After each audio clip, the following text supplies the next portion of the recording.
Our lives on this planet are too short. The work to be done is too great to let this spirit flourish any longer in this land of ours. Of course, we cannot banish it with a program, nor with a resolution. But we can perhaps remember, if only for a time, that those who live with us are our brothers, that they share with us the same short moment of life, that they seek, as do we, nothing but the chance to live out their lives in purpose and in happiness, winning what satisfaction and fulfillment that they can. Surely this bond of common fate, surely this bond of common goals can begin to teach us something. Surely we can learn at the least to look around at those of us, of our fellow men, and surely we can begin to work a little harder to bind up the wounds among us and to become in our hearts brothers and countrymen once again. I am announcing today my candidacy for the presidency of the United States. I do not run for the presidency merely to oppose any man, but to propose new policies. I run because I am convinced that this country is on a perilous course, and because I have such strong feelings about what must be done, and I feel that I'm obliged to do all that I can. I run to seek new policies, policies to end the bloodshed in Vietnam and in our cities, policies to close the gaps that now exist between black and white, between rich and poor, between young and old, in this country and around the rest of the world. I run for the presidency because I want the Democratic Party and the United States of America to stand for hope instead of despair, for reconciliation of men instead of the growing risk of world war.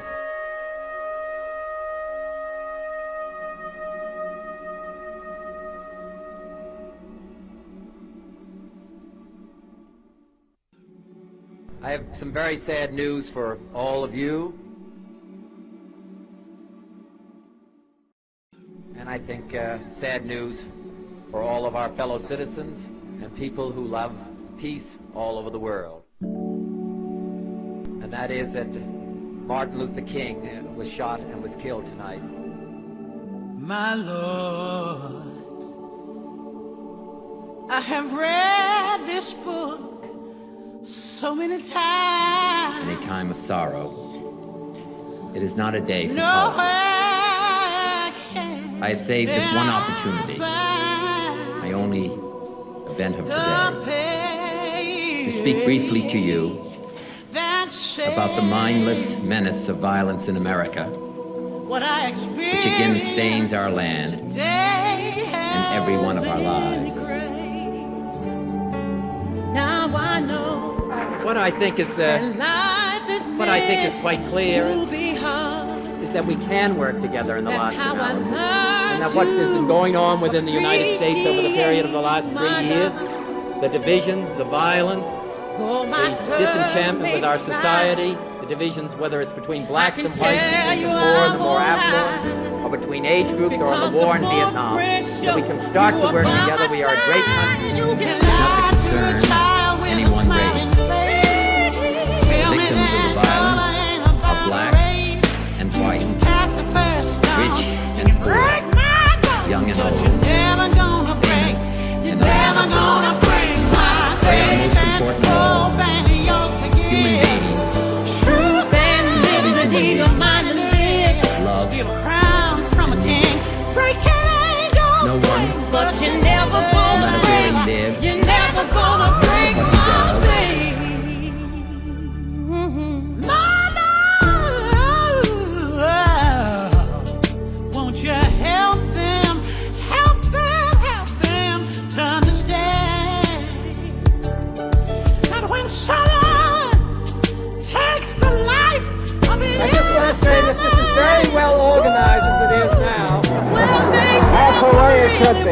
hope. Governor Harriman and Mrs. Kennedy and I stood here. That might be helpful. And I intend to make that my basis for running an independent.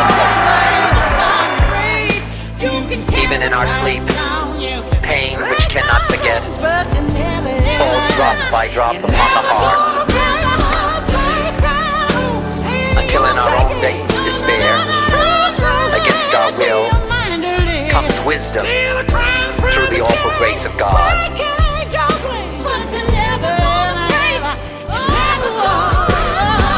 What we need in the United States is not division. What we need in the United States is not hatred. What we need in the United States is not violence and lawlessness, but is love and wisdom and compassion toward one another. Feeling of justice toward those who still suffer within our country, whether they be white or whether they be black. We can do well in this country. We will have difficult times. We've had difficult times in the past, but we will have difficult times in the future. It is not the end of violence. It is not the end of lawlessness. It is not the end of disorder. But the vast majority of white people and the vast majority of black people in this country want to live together, want to improve the quality of our life, and want justice for all human beings that abide in our land.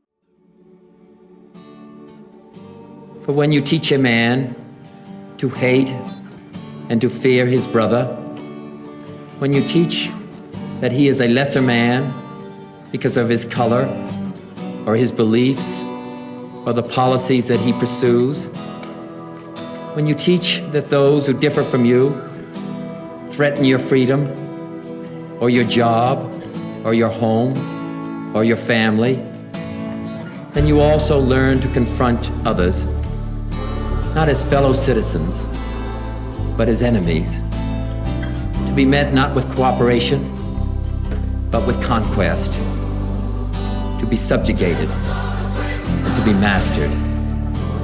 We learn at the last to look at our brothers as alien men with whom we share a city, but not a community. Men bound to us in common dwelling, but not in a common effort. We learn to share only a common fear, only a common desire to retreat from each other, only a common impulse to meet disagreement with force. For all this, there are no final answers for those of us who are American citizens. Yet we know what we must do, and that is to achieve true justice among all of our fellow citizens. The question is not what programs we should seek to enact. The question is whether we can find in our own midst and in our own hearts that leadership of humane purpose that will recognize the terrible truths of our existence. We must admit the vanity of our false distinctions, the false distinctions among men, and learn to find our own advancement in search for the advancement of all. We must admit to ourselves that our children's future cannot be built on the misfortune of another's. We must recognize that this short life can neither be ennobled or enriched by hatred or by revenge. Our lives on this planet are too short. The work to be done is too great to let this spirit flourish any longer in this land of ours.